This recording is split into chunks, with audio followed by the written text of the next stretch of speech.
Hello, this is Vlad and a new story from my channel, Amazing Life Stories. Thank you, I've honored the old woman. Give me your hand, I'll see your fate, demanded a gypsy woman from the seat next to her on the bus. Lika was traveling to the village to visit her grandmother. Where else could a restless soul go after serving time for a crime she didn't commit? She'd also lost her business, her husband's money, and her faith in people. Lika instinctively extended her hand. As soon as the gypsy woman touched her palm, she immediately pulled her hand away as if burned. She looked at Lika in horror and whispered, "My girl, how did this happen? But don't worry, everything can be fixed." Lika grinned, looking at her grandmother in a flowered skirt and leather jacket. Gray curls peeked out from under her headscarf, and the edge of a pointed shoe peeked out from under her skirt. A girl of about 5 was standing nearby, dark-eyed and wearing a bright dress. Lika had just paid their fare for some reason. What a ridiculous old woman. How come I didn't realize they were about to rip me off? Lika grimaced with annoyance, eyeing the gypsy woman. Don't worry, I won't, the gypsy woman seemed to have read her mind. You did a good thing, paid for my granddaughter and me to travel, and I want to do a good thing for you too. It's just that undoing what your husband did will be difficult. But you have an ally, your enemy. I'll tell you what to do. Quote. Lika grew up in the village. For as long as she could remember, she and Baba Dunya had lived together. Everyone called her grandmother a witch, and Lika felt like she was living in a fairy tale. The children would run to her to treat their bruised knees, and Baba Dunya would wash the cut, apply herbal compresses, and treat them to pies and fragrant tea. Look, nothing hurt anymore. Baba Dunya always cast her spells with kindness. She also taught Lika which herbs were good for toothaches and which for heartaches. But that wasn't enough for Lika. She wanted to know why some plants prolong youth, while others soothe the soul. So you studied to be a chemical chemist. You combined the knowledge passed down in her family from generation to generation with science. In the big city, with its hustle and bustle and stress, the knowledge of the young scientist and the sorceress's granddaughter proved more than in demand.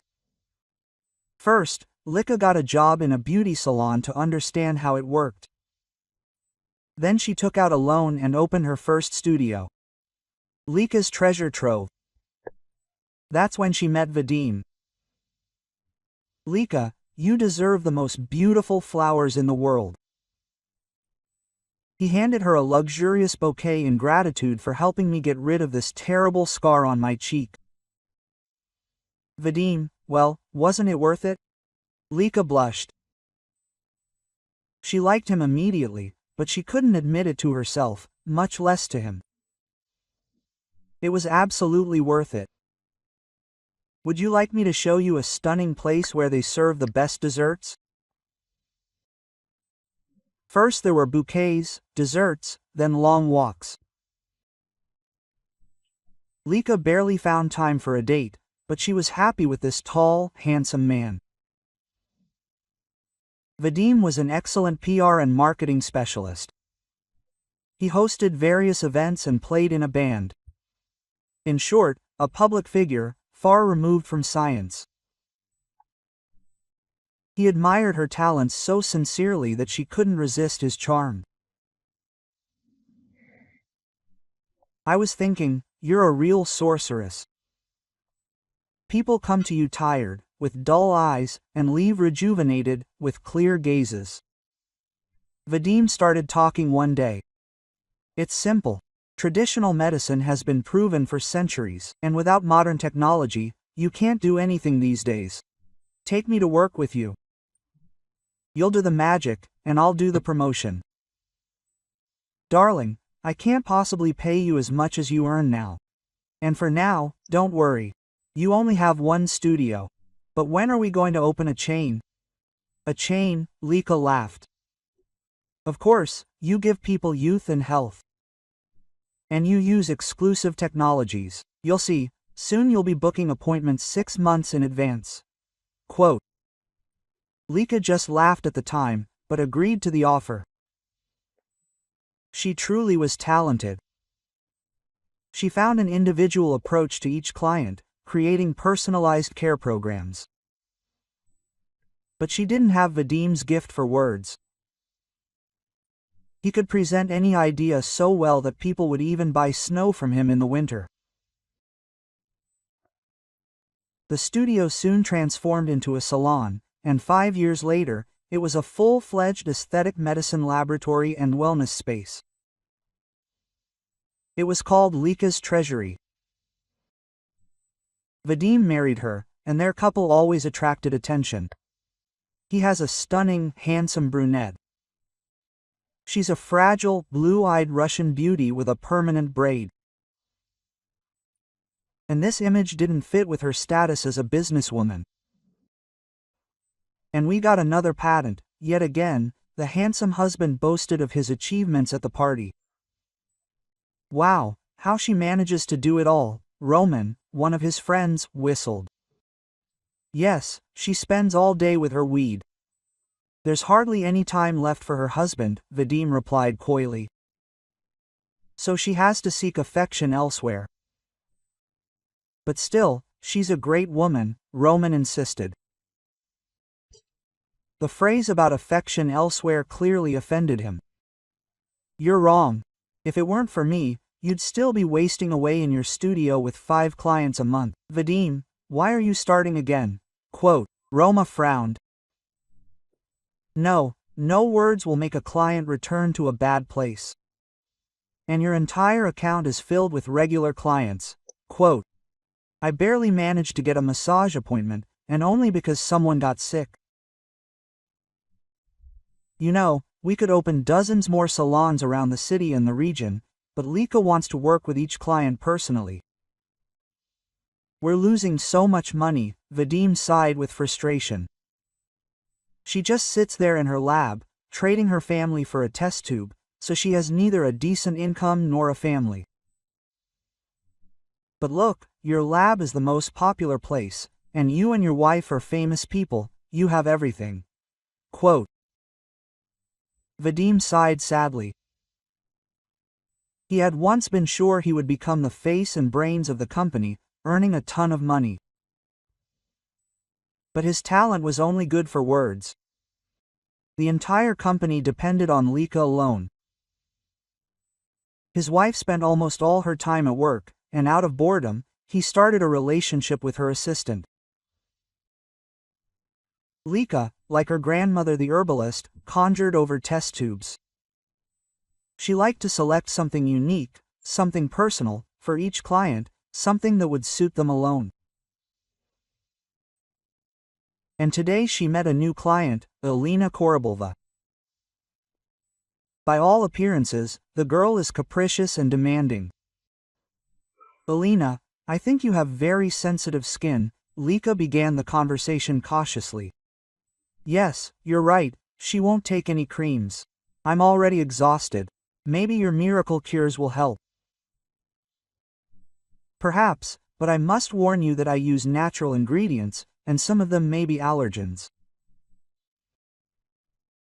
So let's do a test first, and then I'll create a personalized program for you. Indeed, Elena turned out to be allergic to several ingredients. That's how she ended up among the small group of clients that only Lika herself has ever worked with. Quote. Lekus. You're a real witch. No one believes me that I haven't had plastic surgery, Elena twirled excitedly near the mirror. Darling, it's all nature. Listen, I want to offer you a massage with a new serum. I think it'll suit you perfectly. Perfect? Well, of course, I want to try it. Elena settled in more comfortably and prepared for the high, the gentle massage, the relaxation, and the scent of summer taffy. It all seemed to transport her far, far away, to her distant childhood, where there were no allergies, no husband with his eternal business problems, no envy and pursuit of a perfect appearance. Ouch! Alina felt like she'd been injected with something. Then again, Lika, what are you doing? Does it hurt? Does it hurt? Oh, Alina, something's wrong. Lika's voice trembled. Something's done, my whole face is burning, it's hard to breathe. Lika. I told you, we can't stop experimenting on clients. Vadim's voice kept coming back. The ambulance arrived in time. Later, at the trial, the doctors said that if Lika hadn't called an ambulance right away, Alina wouldn't have been taken to the hospital. It was the serum that triggered the severe anaphylactic shock. Yes, my wife is constantly messing around with her herbs. Quote, I think she was being disingenuous when she talked about an individual approach, Vadim stated in court. And I've told her more than once that experiments will lead to no good. She persistently offered clients untested serums, ointments, creams, and other miracles. And in general, I think she mixed everything by eye, hoping for the best. Why did you decide that? Well, judge for yourself. Real companies have a whole staff of specialists. They spend years conducting research. Alika tries to make everything herself, following some old woman's recipes.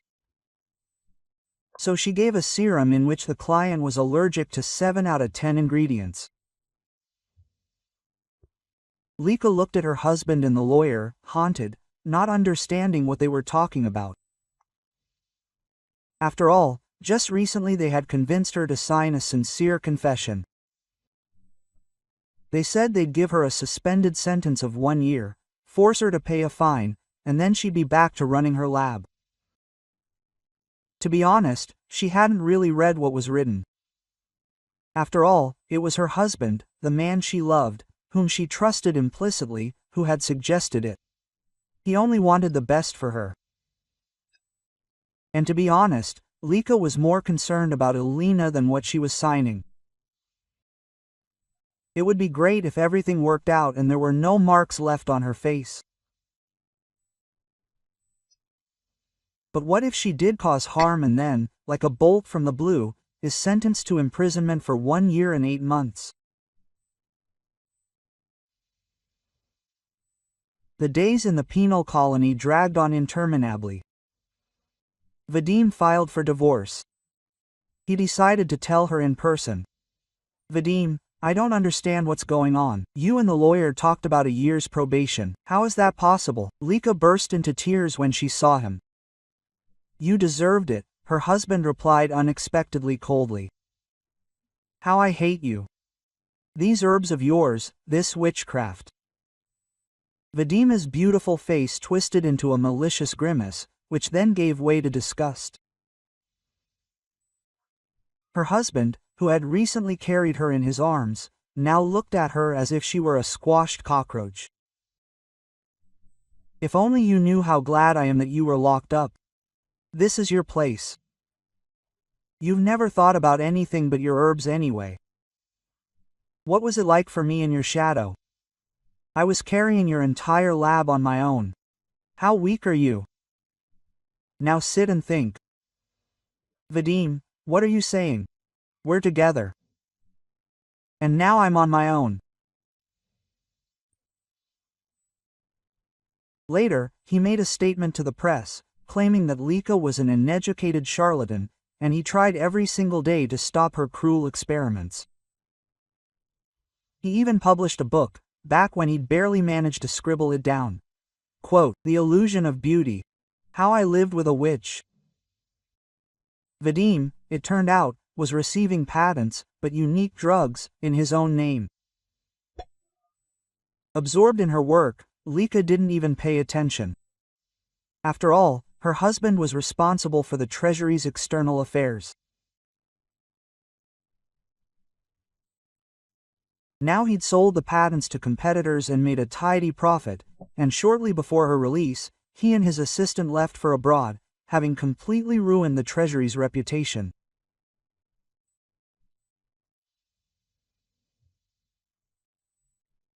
Only once was Lika informed of a visitor. It turned out to be a romance with a bouquet of wildflowers. Lika sadly inhaled the scent of summer. "Rom, don't come anymore." "Why?" "You know, pity hurts." "This isn't pity. I just want to help you get out faster."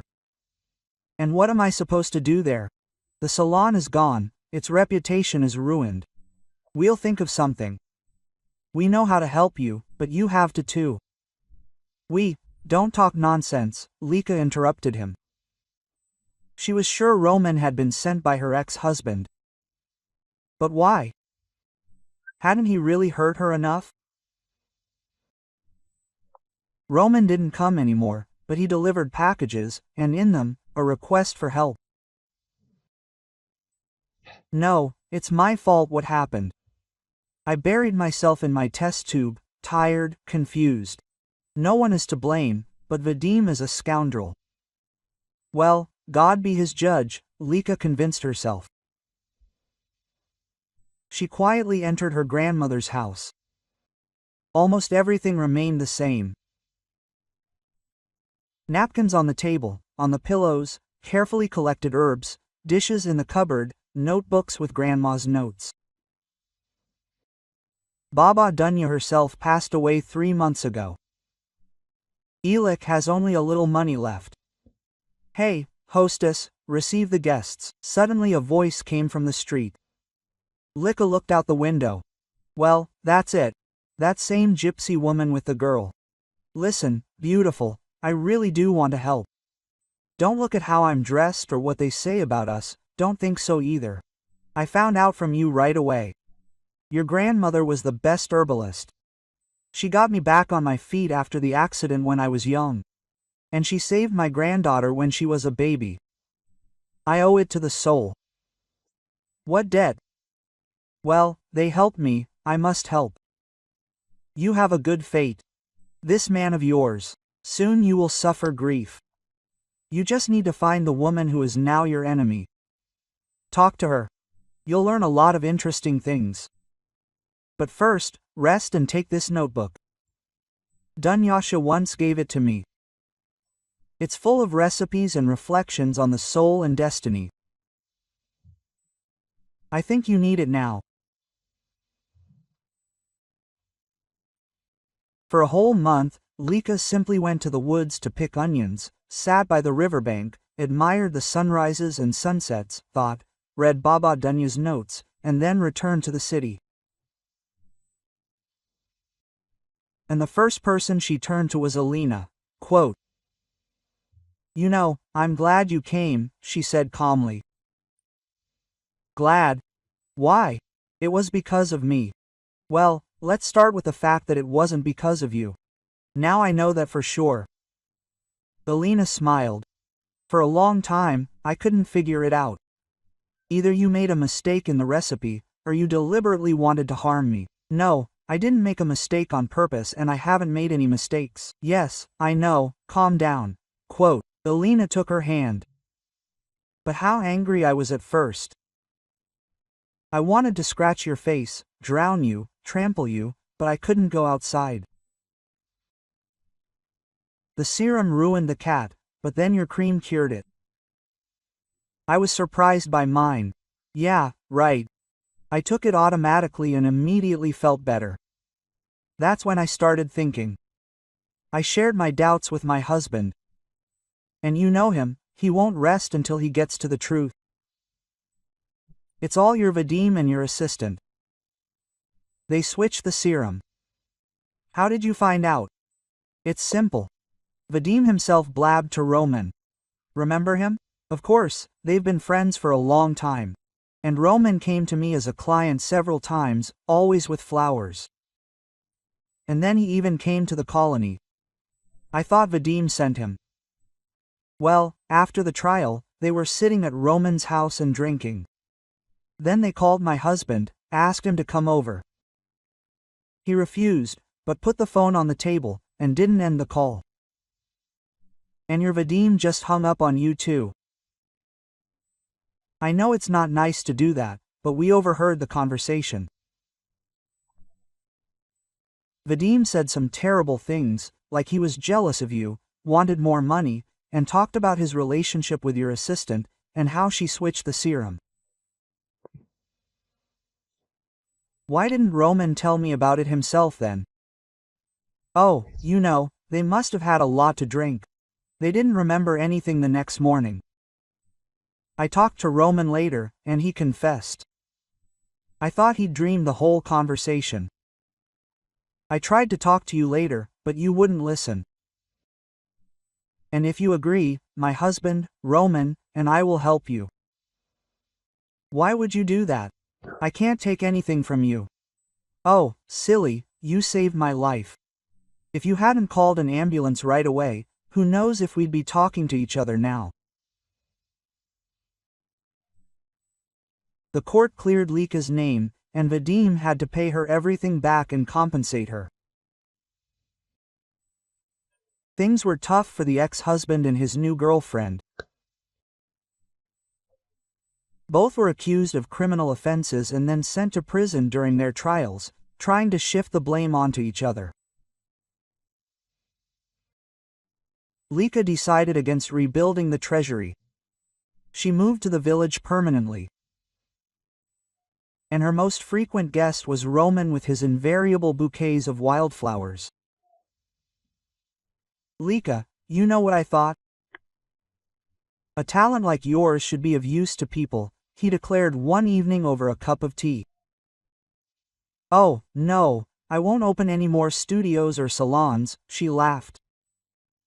That's not what I meant. It's nice here. Time, you know, seems to have stood still. No extraneous sounds, no city smells. Such peace. If I were to open a new treasury, it would be here. And I'm sure there will be no shortage of people. I'm scared. I think my wings are already broken. Lika, I'm not just saying that. You'll have guests coming soon. Quote.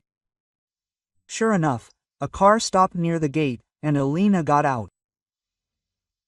Lika, hi, can you imagine, I'm out of the cream you brought me last time? Quote. Then a friend recommended a unique herbalist in the village. I knew right away it was you. By the way, we need to discuss the business plan. Which one? Quote. Lika's eyes widened. What? Which one? You didn't say anything? Quote. 6 months later, Dunyasha's small recreation center opened on the outskirts of the village. Sauna, herbal teas, heartfelt conversations. People tired of city life came here.